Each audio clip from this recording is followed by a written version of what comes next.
called this gathering many different things. For a while it was law of attraction. Then we began talking about the science of deliberate creation, because it is a science, because it is ever expanding.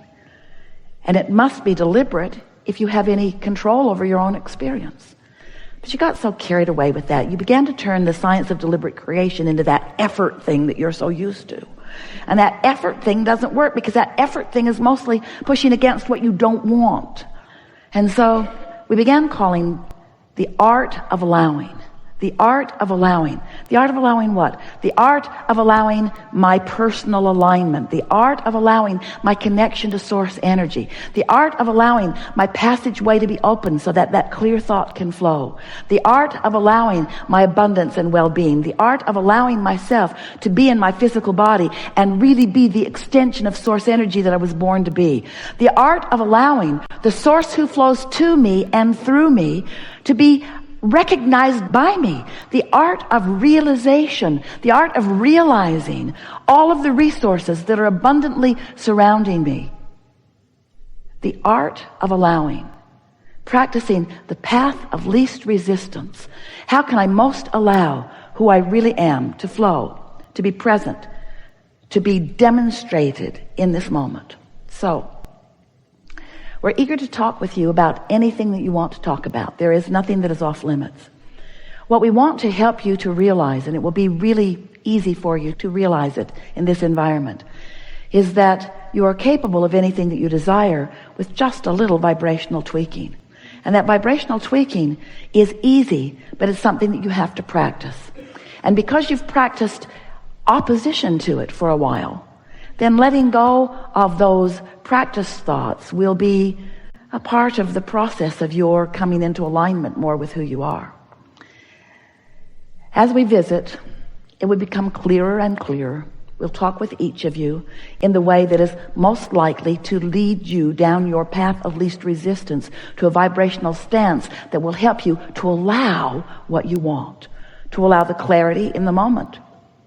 Did you know that the vibration of a question and the vibration of an answer are different vibrations, different frequencies? Just like you can't set your radio dial on 98 FM and hear what's being broadcast on 106 AM. The frequencies have to match up. The transmitter and the receiver have to be in sync. So you have been, through the exposure to life, you've been synthesizing, sorting, sifting, coming to conclusions and preferences, and you've been launching rockets of desire with the help of the source within you. So there is this beingness that is you, this worthy, prosperous, vital, alive being, surrounded with all of the things that you have identified that are important to you, that you want, that for the most part you're not quite yet a very good match to. This seminar really is about helping you to come into vibrational alignment with who you really are, to allow the whole of you to be present. Because when the whole of you is present, not only do you have clarity, which is delicious, not only do you have vitality, which is delicious, not only do you feel love and worthiness, which is delicious, but you are allowing the whole of who you are to be present, which is powerful. It is intoxicating. It is who you are. And once you begin experiencing that sort of alignment, where you're streaming that inspiration on a regular basis, you will never again be willing to step back into negative commentary or negative thought that deprive you of all of those resources.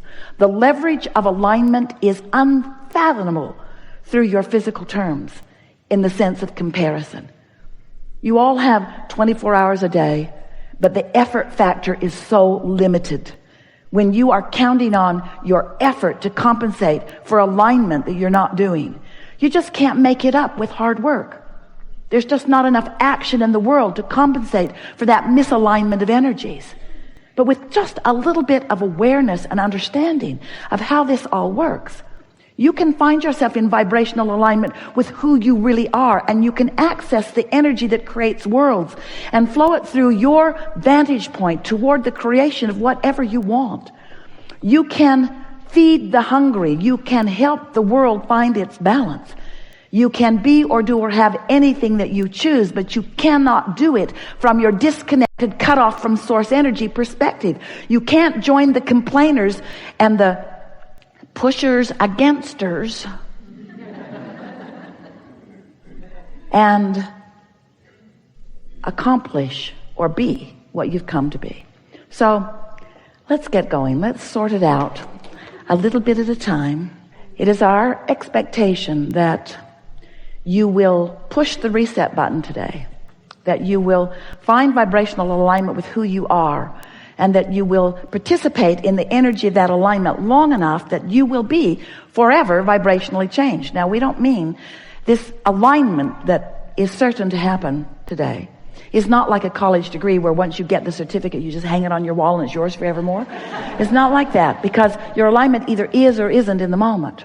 But you're going to be able to tell from now on whether you're in alignment or not, because you can tell by the way you feel. Your emotions are the key to your alignment. The better you feel, the more in alignment with who you are and all that you've become you are. The worse you feel, the more out of alignment you are. Sort of like the hot and cold game. Kate wanted to play that with Jerry and Esther when she was really little. They played it in a big building. She would hide something in the building, and then she would give them clues so that they could find it. You're getting warmer, she'd say. You're getting warmer. You're getting warmer. Getting colder. And because she knew where it was, and because she gave good clues, they always found it. It was so much fun.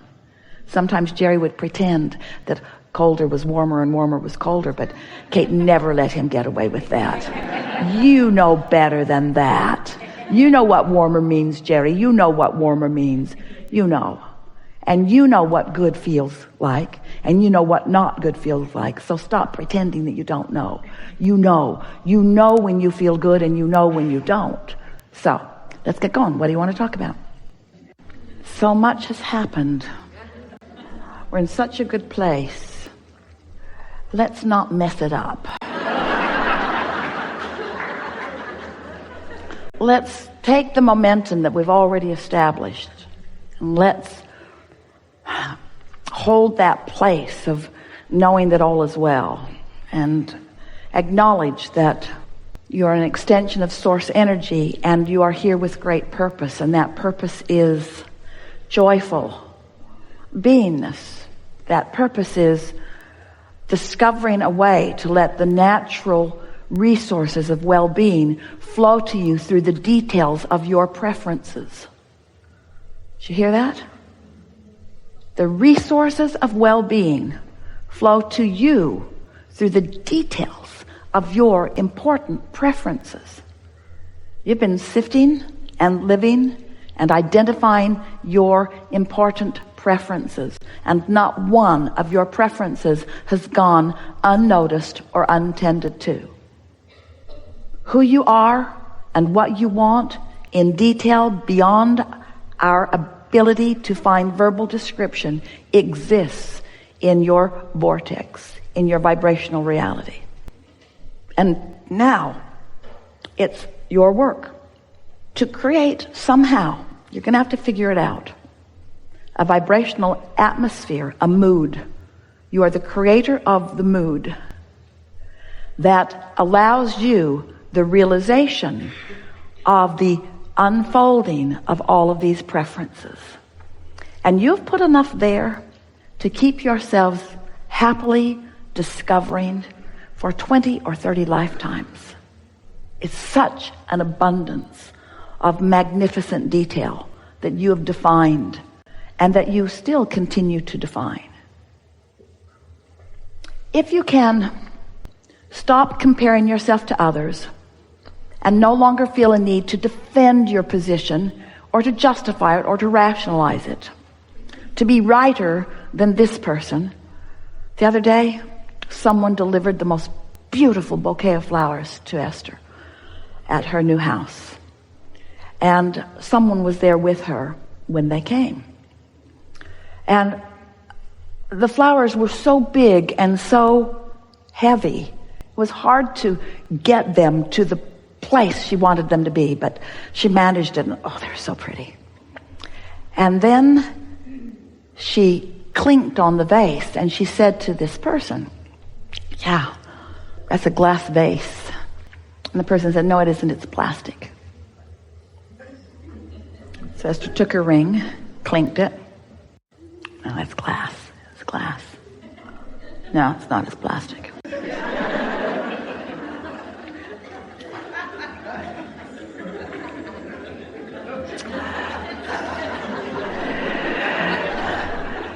Never mind the most beautiful bouquet of flowers in the world.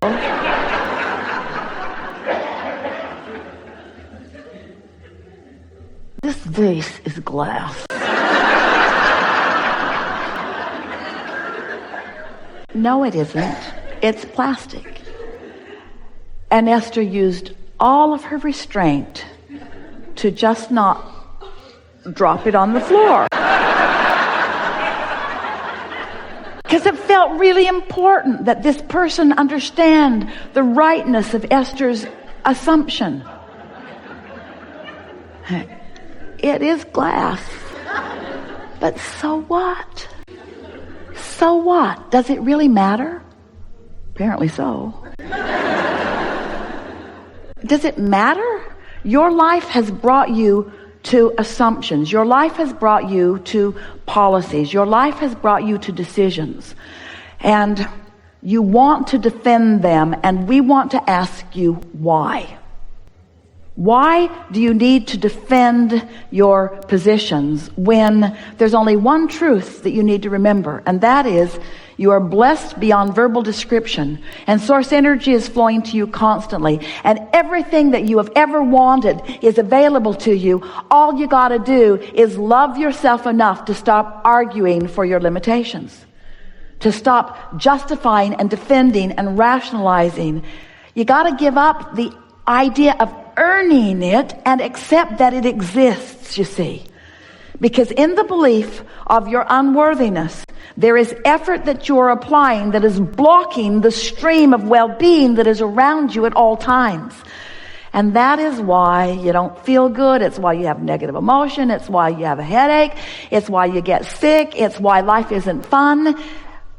You gotta look for joy where it is, where it's easy to find, and then watch what happens next. We want to say to you that you are loved. But more than that, we want you to hear it and know it when you hear it. We want to say to you that you are loved in the purest form, but words don't teach. You have to let the universe show you how loved you are. But the tricky thing about that is you won't let the universe show you how loved you are when you don't feel loved. So you're in this sort of cycle of not feeling loved but needing something to give you the reason to feel loved before you feel loved, but you can't get there from there. So just go find some way to feel love, will you? Just go somewhere. Just go somewhere and look for the evidence of it, because it's all around you. Like, for example, you could notice that the sun came up this morning. Now you want to say, oh, that wasn't for me. Oh, yes, it was. Oh, yes, it was. The earth is spinning in its orbit. Oh, that's not for me. There are so many others. I don't feel loved unless I'm separated out and I'm the only one who is loved. Then I will feel love. I'll find a lover who will just love me, who will give me undivided attention. You see what we're getting at? You have to accept the oneness of all and feel the love that is offered and take your share of it, because it's offered to you. It's not offered around you. It's not offered with you being the exception of it. It's offered to you constantly, steadily, all the time, no exceptions. Get out there and find the evidence of it, and let the momentum of that increase until the well-being of your life is evidenced to you in every possible way. There is great, and when we say great, you have no idea how great we mean by great love here for you. And for now, we are complete.